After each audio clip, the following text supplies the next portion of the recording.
Welcome everybody to the SIMLiga CR1 Championship. Round number 6 coming from the Suzuka Grand Prix circuit. I'll be a commentator talking you through the race today. I'm Jord Evans. Thank you very much for joining me. Victor Correa in pole position.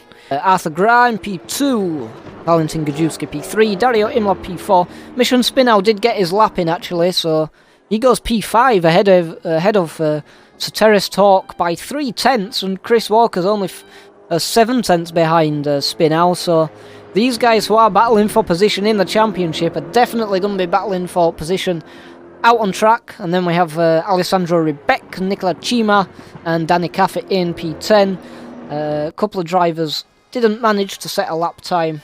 I'll just give you a quick look at the championship standings so you know where everything is before the race gets underway. Valentin Gajewski leads Arthur Gra by 4 points, and it's Mission Spinau in P3, Dario Imla in P4, then the battle for P5 between Chris Walker, Mars Nera, Soteris Talk, Sergei Yakimchik and Victor Correa.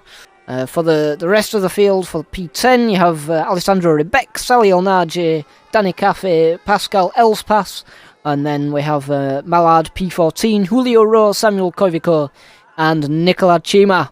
And it's lights out and off they all go. And it looks like Victor Correa does lead, and something happening for the battle for P2. It's Gajewski and Gra going at it. Both of these guys are contending for the lead in the championship, and it looks like Gajewski might have got the go on Gra, but Gra retakes it, and Nicola Cima gets a disqualification for a false start. That's unfortunate for him. But Victor Correa maintains P1 as he leads the pack then on lap 1, followed closely by Arthur Gra in P2, and Valentin Gajewski in P3, and Dario Imla not far behind him. And is Gajewski and Imla having a bit of a ding-dong here? They are. It looks like Imla's got up the inside and Gajewski just goes off wide a little bit there. So that's Dario Imla up a position, and this is actually going to help out Arthur Gra in the championship, because remember, he's 4 points behind Gajewski, and Gajewski has gone off. What's happened to Gajewski here? The championship leader, it looks like he's gone off, and that is really unfortunate for him.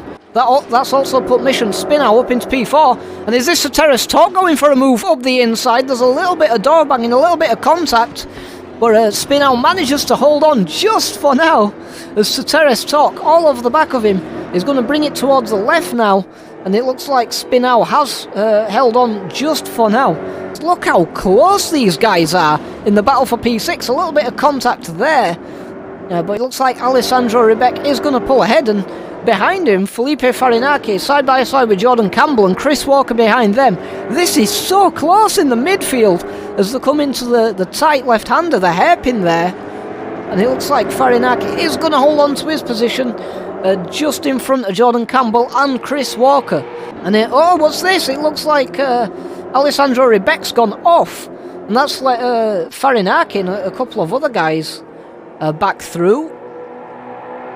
But Farinaki, Campbell and Chris Walker all get through there.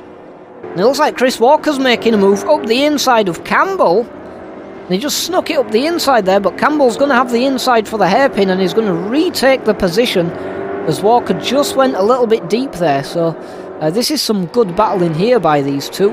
Is he going to go for the move at T1? It doesn't look like it. It looks like he just backs out of it, but Correa goes a little bit wide. Can this Big Graz opportunity is up the inside? They go side by side then on the first corner into the S's, and it looks like Correa just holds on. That could have been Graz's opportunity, but he's right all over the back now. He is not giving Correa anything at all. And is he going to have a look for a move? Talk goes a little bit defensive there, tries to... Oh, he's gone off wide, and that's going to let Farinaki past. And more importantly, how many positions is that going to cost Soteris Talk? Is Campbell going to get through as well, or is he going to hold on to Campbell as they go on side by side? And Campbell does get through, just. Do have some movement towards the back of the grid. That's Gajewski, who's just overtaken Alessandro Mallard there. And Jordan Campbell gets a slowdown penalty as Gajewski goes through and overtakes Caffey. That puts him into P11 then. Now Soteris Talk has gone down to P8, so I'm not sure what's happened to Soteris Talk. He's gone right down to P8. Chris Walker's managed to overtake him. I don't know if maybe he did a pit stop or something. I'm not quite sure there, but Gajewski's going to have the slipstream. He's going to look round the outside for the tight hairpin. And he's going to try a bit of a switchback. The old switcheroo. What a beautiful overtaking manoeuvre by Gajewski. And it looks like he has the legs on him down the straight as well. And we'll see if he can hang on to it into a spoon curve. But what a beautiful switchback. And it looks like Mission Spin Out is going to go for the move on Rebek. Spin Out, sorry. Yeah, he's going to go for the move on Rebek, and Jordan Campbell's going to try following through. As Rebek goes just off wide just a little bit there, but Campbell gets through then. So Terrace Talk, has he's just got past Walker in the pits. So, and Chris Walker gets a drive-through penalty for speeding in the pit lane. This is brilliant news for Talk. This is exactly what Soteris Talk needs to regain that P5 in the championship. Spinow, Campbell and Rebek are still at it. So this is Spinow on the back of Jordan Campbell now. Not much separating these two. This is for provisional P4. I'm not sure if either of these have done a pit stop or not yet, but we'll see if Spinow can do anything. I believe Spinow's quite high up in the championship as well. And is he going to try a bit of a switchback? Campbell just parks it on the apex, so good defensive driving from him. Gajewski, he's up into P8 now. He's on the back of Rebek. So that's another one to keep his eye on. Is Gajewski going to be able to make a move? He just slips up the inside there. And it looks like he has got the move done on Alessandro Rebek, so Gajewski up into P7 now. What's this? Arthur Gra comes into the pit lane for a bit of a splash and dash from P2. That's going to be important. Does he have enough of a gap from Imola? We'll see now as he comes out of the pits. I think he does. There's Imola there.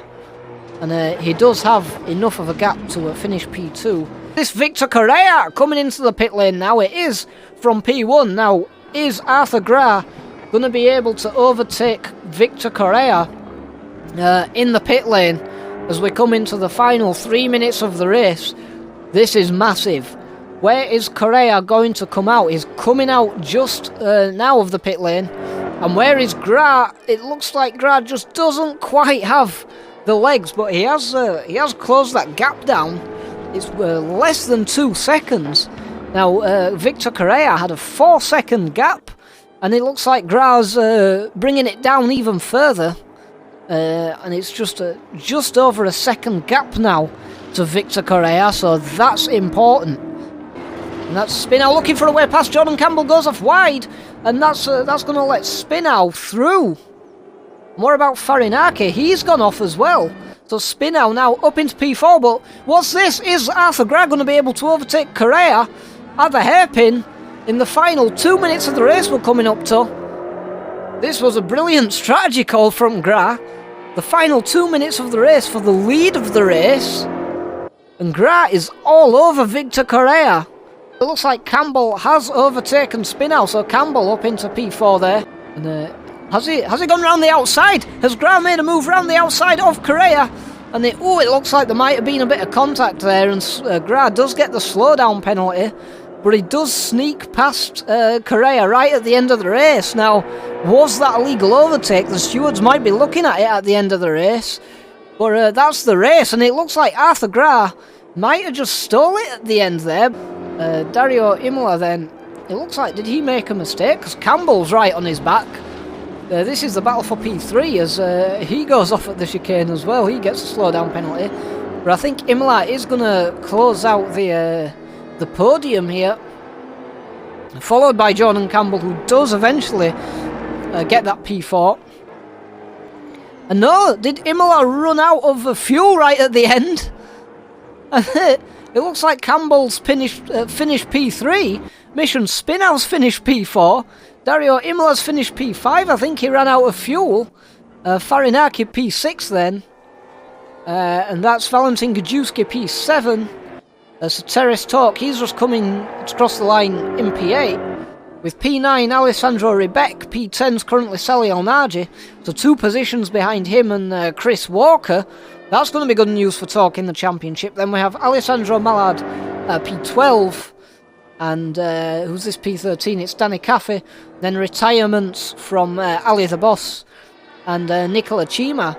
We're going to have a quick look at the Championship standings as they are now, because this has got very, very spicy. Now, of course, with Arthur Gra, he now takes the lead in the Championship again. So he has a 13-point lead. He's leading the Championship. Mission Spinow in P3 with 85 points. And he's 5 points ahead of Dario Imla for P3. Victor Correa with his result now goes into P5. And if he can continue this momentum, he could possibly take P3 in the Championship. So that would be very good news for him. Now, Chris Walker and Soteris Torque, it's not quite enough for Torque to overtake Walker in the Championship, but he does overtake Nera and Yakimchik, and he reduces his points deficit to just 4 points. So the last 2 races coming up, he could take P6 in the Championship, and that would be a very good result for Soteris Torque. Look at this for P10 still. The battle for P10 is still ridiculously close. Only 5 points behind between P10 and P12, so we have Rebek closing out the top 10. Now he might actually overtake Yakimchik and possibly Nera, depending on if they do any more races. Then we have El Naji P11, only 1 point behind, and Danny Caffey P12 just consistently bagging those points, and he's only 4 points behind Rebek. Alright, this is a new section of the highlights I'm going to add. This is the Jord Overtake Award for the best overtake in the race. Here's Soteris Torque in the blue and white car. Dives up the inside of Ilnaji at T1. And you can see the side-by-side the whole way through. Extremely good racing by both of them to leave each other space. But then Torque gets the move done. And gets the better exit out of the corner. So there's the Jord Overtake Award. And it goes to Soteris Torque for this race. But that's all from me today, guys.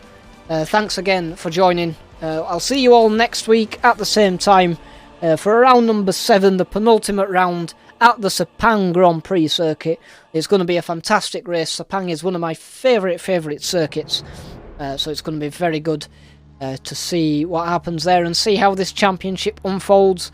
Will Gajewski retake the lead, or will Gra extend it? You just never know with these guys. It's crazy. It's crazy stuff. But yeah, thanks again for watching, guys. And I'll see you all in the next championship round.